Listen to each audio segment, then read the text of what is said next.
السلام علیکم ورحمۃ اللہ وبرکاتہ۔ سامعین کرام، آج کا میرا موضوع سخن بھی فلسطین کی تاریخ کی ایک کڑی ہے اور ایک خلافت عثمانیہ کے خلیفہ سلطان عبدالحمید دوم کا ایک خط ہے۔ 6 صدی ہجری میں جب صلیبی جنگوں کا آغاز ہوا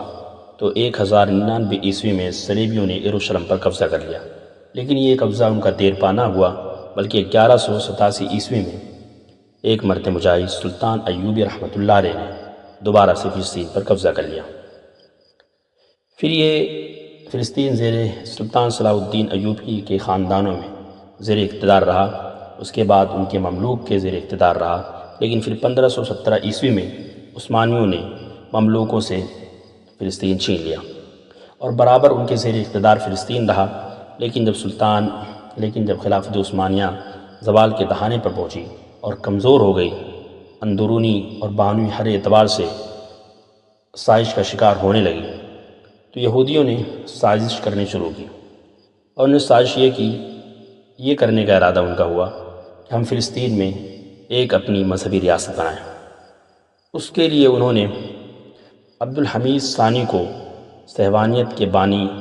تھیوڈر ہرزل نے خط لکھا، جس میں اس نے فلسطین کو یہودیوں کے حوالے کرنے اور اس کے بدلے 150 ملین پاؤنڈ دینے کی آفر کی، لیکن خلیفہ عبدالحمید ثانی نے جواب دیا کہ جناب ہرزل کو میں نصیحت کرنا چاہتا ہوں کہ آئندہ وہ اس موضوع کے بارے میں نہ سوچیں، اس لیے کہ فلسطین ملکیت نہیں، میں فلسطین کی زمین کا ایک بالش بھی نہیں بیچ سکتا۔ فلسطین سارے مسلمانوں کی ملکیت ہے۔ اس مٹی کی خاطر میرے آباء و اجداد عثمانیوں نے سینکڑوں سال جہاد کیا، اس کی مٹی میں مسلمانوں کا خون شامل ہے جس کی گواہی میری عوام نے دی۔ یہودیوں کو میری نصیحت ہے کہ وہ اپنے پیسے اپنے پاس سنبھال کر رکھیں، اور اگر خلافت کا شیرازہ بکھر گیا تو فلسطین کو بغیر قیمت کے لے لیں، لیکن جب تک میں زندہ ہوں اللہ کی قسم کھا کر کہتا ہوں کہ چھری کے ساتھ میرے بدن کو کاٹنا آسان ہے اس بات سے کہ دیار اسلام سے فلسطین کو کاٹا جائے۔ اس خط کے بعد یہودیوں کو احساس ہوا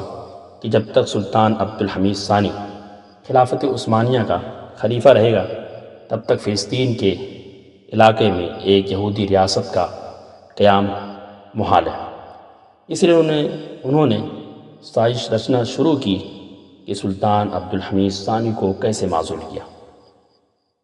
اور ان کی یہ محنت سازش رنگ لائی کہ 1909 عیسوی کو سلطان عبدالحمید ثانی کو معزول کر دیا گیا۔ پھر پہلی جنگ عظیم کے بعد 1917 عیسوی میں